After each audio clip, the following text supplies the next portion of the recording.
I see that you had this one at 40% off. Yes, I did. It's a great biography. Welcome to Craft Beer 101.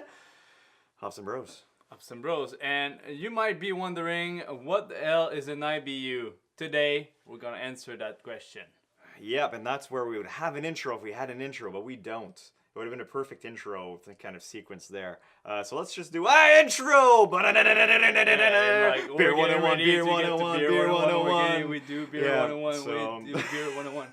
Yes. That's a great intro, Chris. Welcome to Hops and Bros, and this week it's the IBU stuff we're doing. Yeah, so basically an IBU, if you're wondering what it is, it's the International Bitterness Unit.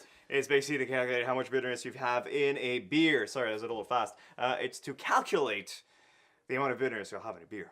It's very simple premise. To do that, you basically calculate the alpha acids that the hops will release in the boil. Now, there's many ways to do it. You can scientifically do it after the fact, so once the beer is brewed, or you can calculate it first using very, very, very, very simple calculations. So that's where I show That's up where my, you my, show my up your math. calculations, yeah. I've done mathematics. I suck at that. But basically, the IBU formula starts with this. So you weight your hops, your acid alphas. So you just this times the amount of acid alpha released by your hop, divided by your wort volume total times 1.34 gives you IBUs. But one really weird stuff about that, Max, it's what's that? Can you calculate the amount of acid alphas released by your hop? I've got no idea. I'm no mathematician there. That's why there's another formula.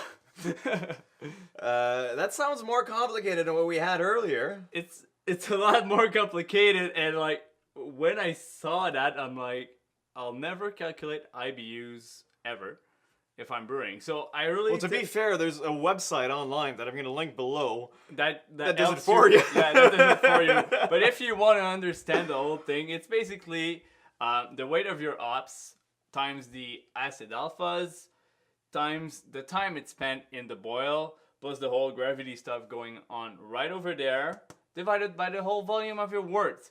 So it's not that hard to understand, but for me that really sucks at maths.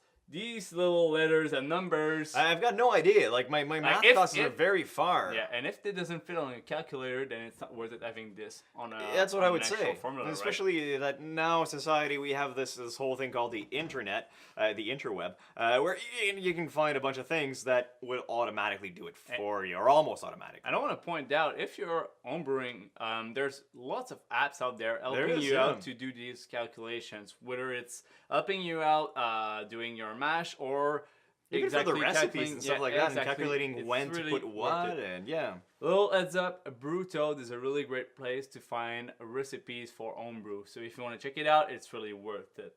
But back to the IBUs. Back to the IBUs. Usually IBUs it's higher when you drink IPAs. You want an IPA that's higher in IBUs. Well, that's a funny thing, Chris, because basically a barley wine will have the same amount of IBUs as an American IPA, or at least some of them. Okay. So that's the thing, is when you're calculating IBUs, we did drink a couple. It's not there anymore. Yeah. So basically with IBUs, you gotta take under account the fact that you're gonna be adding malt or malt sweetness to it. So there's kind of a balancing game to be had there. So you will have the same amount of IBUs, but it's not gonna feel the same at all. It's gonna feel a lot more bitterness, a lot bitterer, if I can use that word. I'm gonna use it, bitterer in an IPA than it is in a barley wine, just because of the malt. Because of the malt profile. It's going to change your perception. And depending on the hops you're using too at the same moment, because a lot of hops are used as a flavor agent and the other ones are used as a bittering agents. We already talked about that on the IPA episode. We did. So if you want to go back to the IPA episode, I just put out there, like the Chinook hop is a 14%, as like between 11 and 14% acid alpha hop, instead of like the Cascade, which is 4 to 5%. So you've got your different hops exactly for different beers. Exactly. So that's why out there we see a race for the highest IBU beer. Max, guess how I goes. Okay, well, technically, what I've seen is it's a minimum of 5, Okay. and then over 100. But humans, in general, will feel hops, or not hops, but bitterness, at a 6. Okay. So I'm very curious to know, what is the highest IBU beer out there? I'm kind of proud about that. I'm not sure. I won't drink that. Okay. Because I think that my tongue might burn off by drinking this. But it's from Flying Monkey. So they brewed this beer called the Alpha Fornication. Yes, exactly. Alpha Fornication, okay. Yeah, and it's clocking in at, drum roll. Can we get a drum roll? 2,500 IBUs. Holy shit, that's a lot of IBUs. Yeah, and it's ahead of 500 IBUs for the next runner-up. It's the Mikkeller Obtuse from 2007. So it's still an old So beer. is there such a thing as too many IBUs or too much bitterness in a beer? And that's a question for you. Like, speaking for me, I've already tried 120. Like the Dogfish one and also the 120 minutes. Which was kind of fine, but it wasn't... Interdit from Boss's one, which is a brewery from the Quebec side. But yeah, I think that at one point there's kind of a limit to There's gotta be a limit. There's gotta be a limit of what you going. can feel as well. So, but anyways, leave a comment below to let us know if there's such a thing as too many IBUs, too much IBUs, or or you're kind of it's just the best, or you're the kind of person that do really love hop salad. Yeah, hop salad. Yeah, I like that.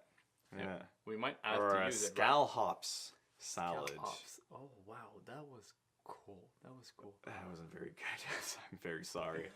But if you do enjoy that little Craft Beer 101 about the IBUs, it's something that we just changed a little bit because you've seen styles before, and now we're doing more specific stuff. Yeah. So we're not scared of what you guys can throw at us. So go ahead, try it, and maybe we'll let catch us know what you want us to review, or not to review, but research on beer, so we can inform you, so you don't have to do it. So we have to do the hours of research and then sum it up for you. So you can 2 pass thumbs ups. Well, you can't really do 2. Yeah, you click, then you click, then you click. Yes, so you gotta 2 times. click 3 times. So you give us 2 thumbs up. And then you share it with your friends because they don't know a shit about IBUs. They can guarantee. And they're very curious. A lot of people are very curious about IBUs. So, yeah, they're gonna want to know. That weird thing that you see on your bottle and you're like, what the hell is going on? And speaking of IBUs, you got the answer here. We're just drinking a 30 IBU today. Yeah. It's a very, very reasonable IBU. North Brewing Company out there in Halifax. So it's a priority pale ale. Smooth, it's crisp, nice, cool, hop flavored. Coming out of this one, it's a little bit piney, but I do like it. It's a different take on a pale ale. Check this out. It's really good. That's gonna be pretty unusable. It's a good thing it's at the end where people are just not staying that long. How long can we do that ending thing? I don't know. Because we could probably boost the video to like 10 minutes. Yeah, I know. Easily. And have an ad right in the middle, right? I wonder if us ranting would be something interesting for people. Would people like us rant at the end, talk about nothing?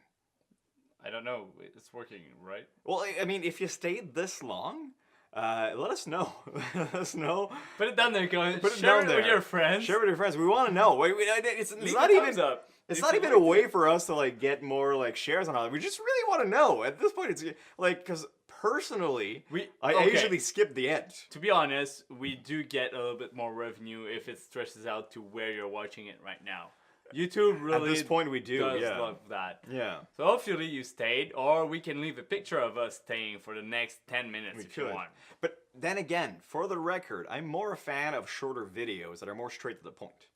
That's my style personally. Okay. But at the same time, I mean, we got to beer with this beer.